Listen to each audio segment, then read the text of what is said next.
Selamat datang saudara-saudari.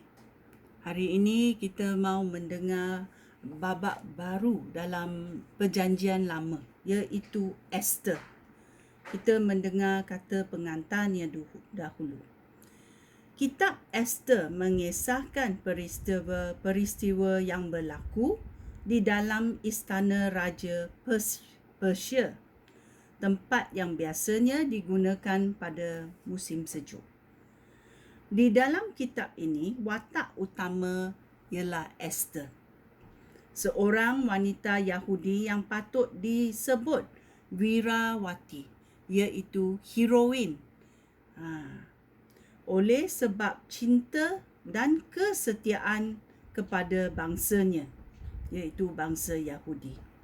Dia telah menyelamatkan bangsanya daripada dibinasakan oleh musuh. Kitab ini juga menerangkan latar belakang dan makna suatu perayaan orang Yahudi yang disebut Purim. Ya, kita mau mendengar cerita ini. Ya, mari kita bermula dalam babak 1. Permaisuri Wasti melawan perintah Raja Ahasveros.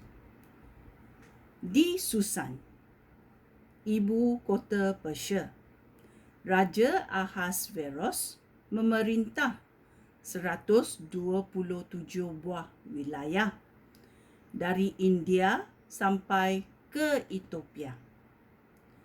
Pada tahun ketiga pemerintahannya, Raja Ahasveros mengadakan jamuan besar bagi semua pembesar dan pegawainya.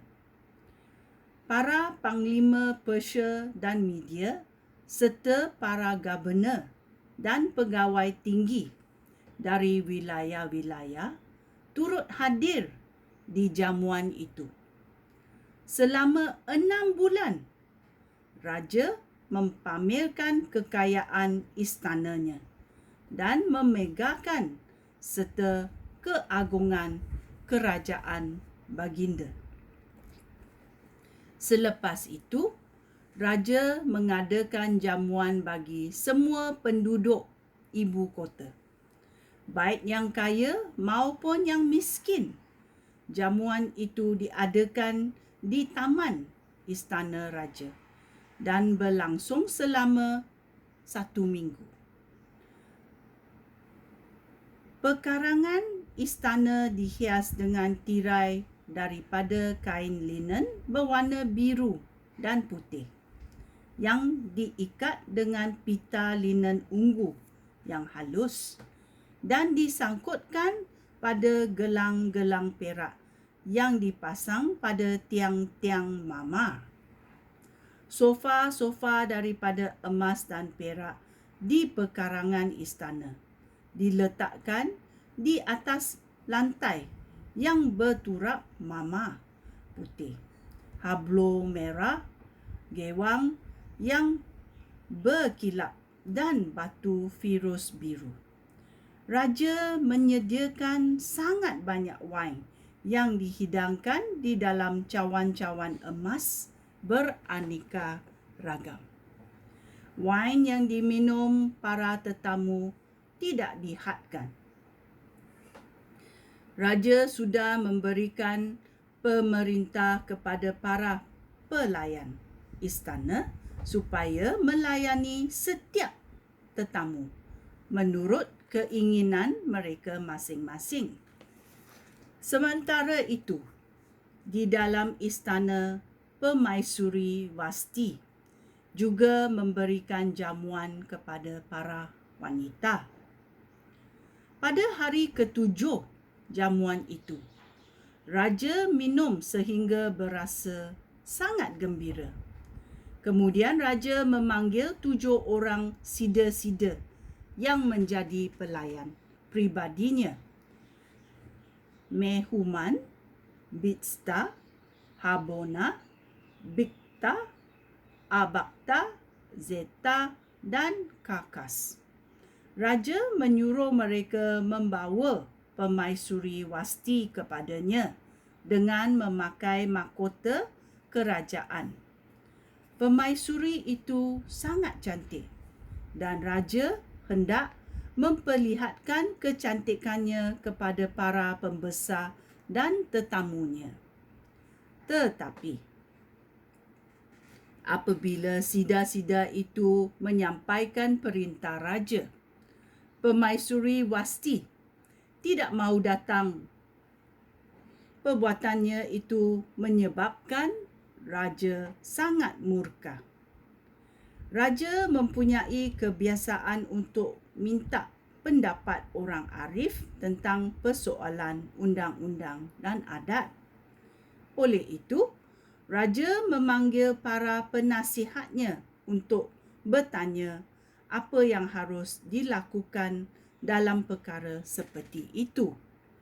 Para penasihat raja yang paling sering dipanggil ialah Kasina, Seta, Atmata, Tasis, Mares, Masina dan Mamukan.